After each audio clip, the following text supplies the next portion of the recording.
آواز آ رہی تھی، اے امام، جو کمالات اور خوبیاں محمد صلی اللہ علیہ وسلم نے اپنے فیض صحبت سے تمہارے اندر ودیعت کی ہیں، ان کو اجاگر کرو، ان کو منظر عام پر لاؤ، منظر عام پر لائے۔ اگر حاسد پیدا نہ ہو کمال کا اظہار نہیں ہوتا، جب حاسد پیدا ہوتا ہے تب کمال کا اظہار ہوتا ہے۔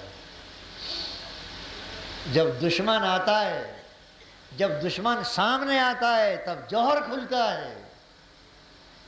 انبیاء علیہ الصلوۃ والسلام جب تک دشمنوں نے سامنا نہ کیا، انبیاء کے جوہر نہیں کھلے۔ قانون قدرت ہے یہ۔ اور قرآن کریم نے کہا رسول اکرم صلی اللہ علیہ وسلم سے، اے میرے حبیب، یہ جو ابو جہل نالائق آپ کا سامنا کر رہا ہے، کیا سمجھ رہے ہیں آپ؟ یہ اس قابل ہے کہ آپ کا سامنا کرتا؟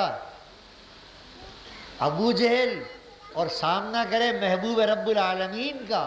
ہے میرے آقا، اے میرے حبیب صلی اللہ علیہ وسلم، وَكَذَلِكَ جَعَلْنَا لِكُلِّ نَبِيٍّ، ہم نے ہر پیغمبر کے لیے دشمن کھڑے کیے ہیں تاکہ وہ اپنے صبر و استقامت کا دنیا کو جوہر دکھائیں۔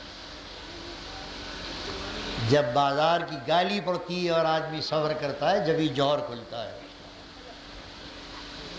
بازار کی گالی پڑتی ہے، جب دو چار حسد کرنے والے حسد کرتے ہیں، اور محسود جس سے حسد کیا جائے صبر کرتا ہے۔ ادھر سے گالی آتی ہے، ادھر سے اخلاق آتے ہیں، ادھر سے پتھر آتا ہے، ادھر سے پھول آتے ہیں، ادھر سے گل آتا ہے، ادھر سے خار آتے ہیں، تب جوہر کھلتا ہے انسان۔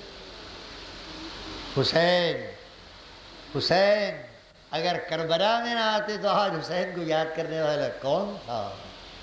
کون یاد کرے؟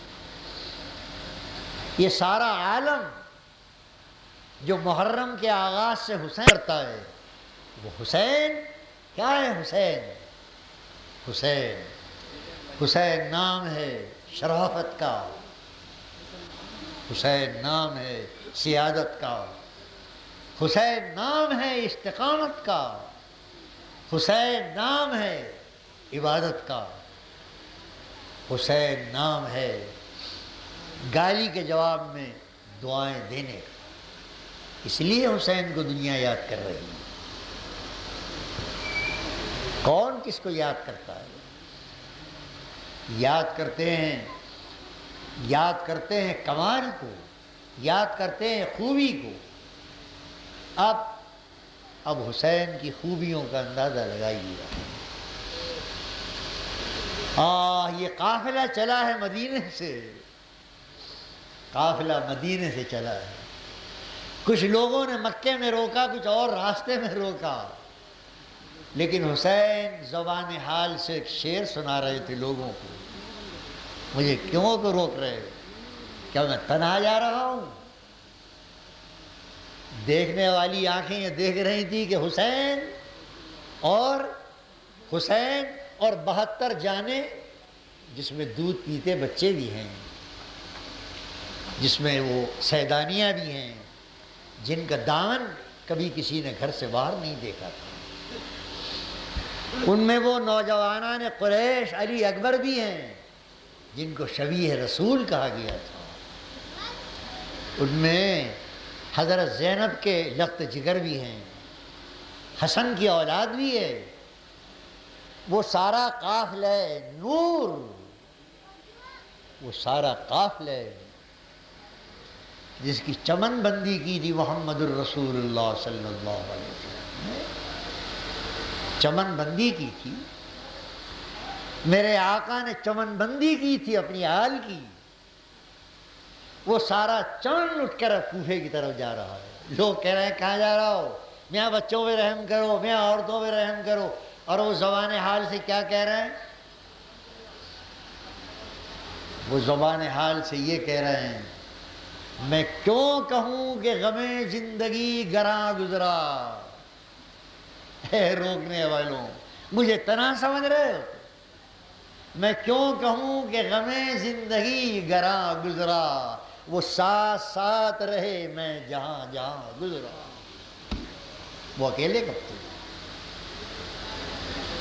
دیکھنے والی چہرے کی آنکھوں کے نظر آ رہا تھا ایک جوان، ایک حسین ادھیڑ عمر، اور نوجوانان اہل بیت سیدانیوں کے لیے کہاں جا رہے ہیں؟ مقتل کی طرف جا رہے ہیں۔ مقتل کی طرف نہیں جا رہے تھے، وہ حیات جاوداں کی جنت کی طرف جا رہے تھے۔ میں کیوں کہوں کہ غم زندگی گراں گزرا، ارے وہ ساتھ ساتھ رہے میں جہاں جہاں گزرا۔ کون کہتا؟ قافلہ چلتا رہا۔ اب آپ خیال کیجیے، دو مقام ایسے آئے حسین ابن علی پر، ان پر ہزاروں سلام، ہزاروں سلام۔ میدان جنگ کا نقشہ پلٹ سکتا تھا۔ یہ سیاسی لڑائی نہیں تھی، سیاسی لڑائی نہیں۔ امام یزید کا تخت و تاج چھیننے نہیں نکلے تھے، حاشا ہوتا۔ یہ لڑائی تو حق و باطل کی تھی۔ حسین حق کی آواز بلند کرنا چاہتے تھے، طاقت سے اس کو دبایا جا رہا تھا۔ حسین تخت و تاج چھیننے نہیں نکلے۔ کیا 72 جانیں ہزارہ شامیوں اور کوفیوں کا مقابلہ کرنے نکلتی؟ جو لوگ اس کو سیاسی جنگ کہتے ہیں وہ دیوانے ہیں۔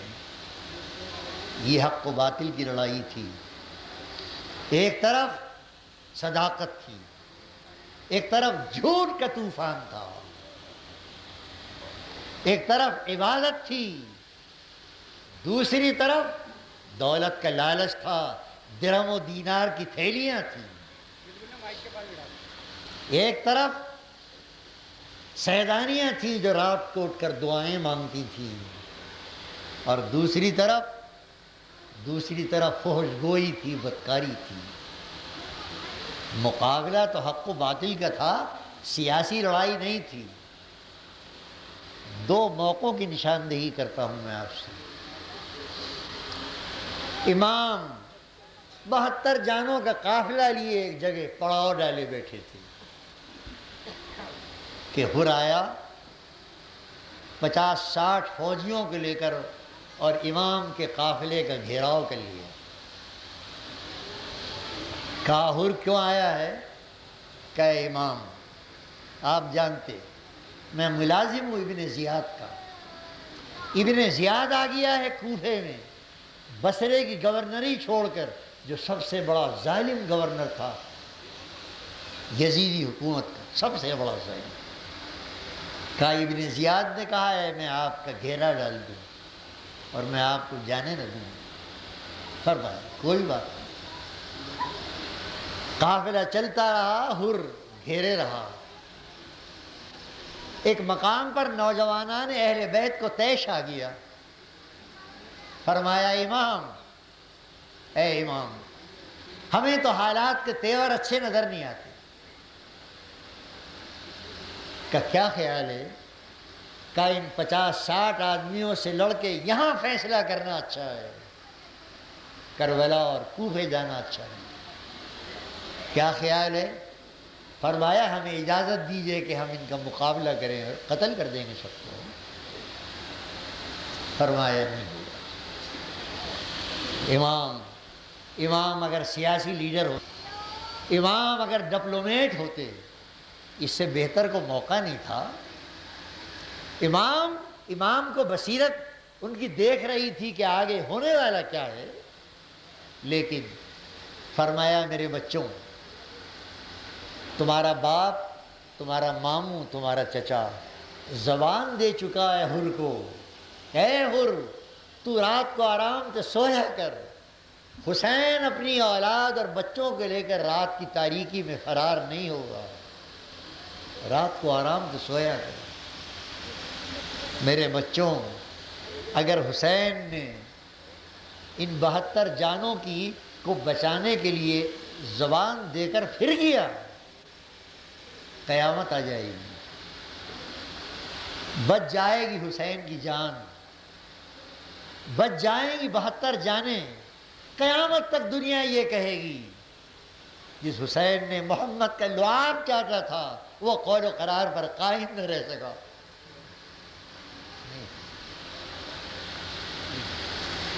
جس حسین نے لعاب چاٹا ہے رسول اللہ کا، نہ اس کا حق ادا کروں، نہ اس کا حق ادا کروں۔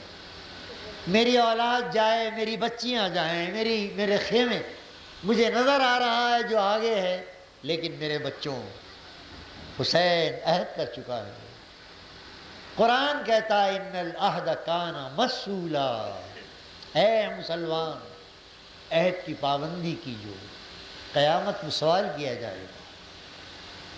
اسلام اس کا نام ہے، اسلام اس کا نام ہے۔ حسین نے قیامت تک آسمان پر یہ تحریر لکھ دی، جس کا ایمان سالم ہوگا وہ کبھی عہد نہیں توڑے گا۔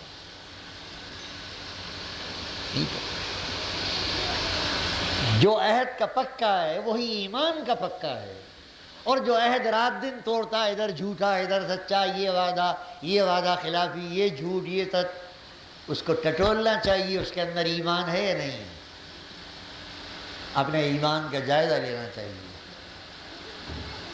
نوجوانان اہل بیت عاجز آ گئے، کہا اچھا اگر آپ زبان دے چکے ہیں تو اللہ کی مشیت۔ قافلہ آگے بڑھا، جب قافلہ یہ کربلا کے قریب پہنچا ہے، پھر ایک موڑ آیا۔ اگر حسین کو ڈپلومیٹ ہوتے پھر اپنے قافلے کو بچا کر لے آتے، لیکن وہ ڈپلومیٹ نہیں تھے۔ ہاں وہ ڈپلومیٹ نہیں تھے، انہیں تو اپنے ان اخلاق کا مظاہرہ کرنا تھا، ان اخلاق کا جن اخلاق پر چلنا مسجدوں میں آسان ہے۔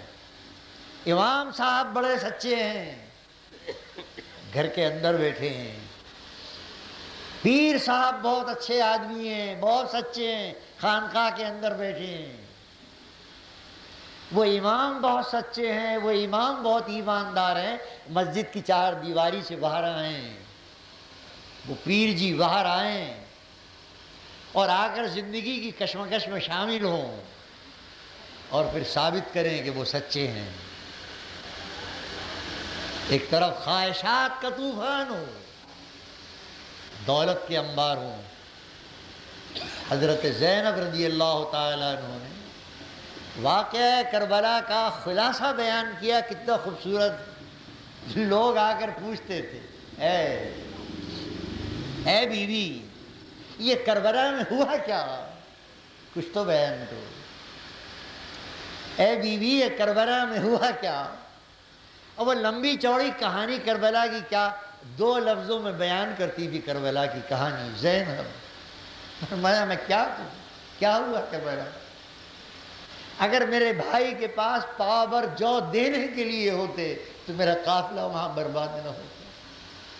پاور جو نہیں تھے جو ان دنیا کے کتوں کے آگے میرا بھائی ڈال دیتا۔ وہاں تو درہم و دینار کا کھیل چل رہا تھا، وہاں تو ایمان خریدا جا رہا تھا، وہاں تو عہدے تقسیم ہو رہے تھے، اور میرے بھائی کے پاس تو پاور جو دینے کے لیے نہیں تھے۔ یہ ساری کہانی ہے، یہ کہانی ہے غربت کی اور کہانی ہے دولت کی، یہ کہانی